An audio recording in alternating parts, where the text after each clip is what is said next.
Oorskakeling stres is een van die 5 redes hoekom karnivore soms haarverlies ervaar. So wanneer jy skielik jou insulien laat val en jy sny jou koolhidrate, so die glikose val baie vinnig, dan kan jy 'n metaboliese stres oorskakeling ervaar en jy kan haarverlies ervaar. Dit gebeur baie selde.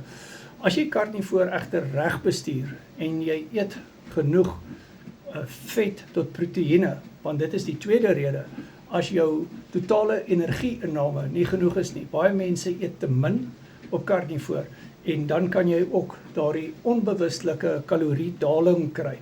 Die derde rede is elektrolytbalans wat versteur word, maar dit is van korte duur en daar is natuurlik raad wat ons daaroor het.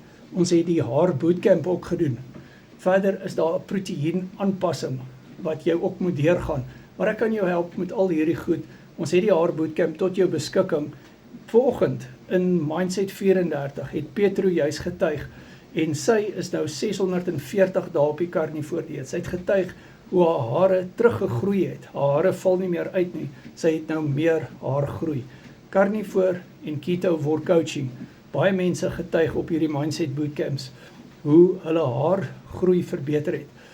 Petro het ook vanoggend getuig dat haar skilvers weg is. Haar skilvers het weggegaan as gevolg van die karnivoor dieet. WhatsApp my, doen 'n coaching sessie met my. Baie keer doen mense 'n tyd lank karnivoor op hulle eie, soos Petro. En sy het nou eers kort by my die coaching begin doen en sy het skielik 15 kg gewig verloor en sy het baie verbeteringe in haar liggaam gesien, onder andere energievlakke, brain fog wat weg is, breinwasigheid. My nommer is in die bio WhatsApp.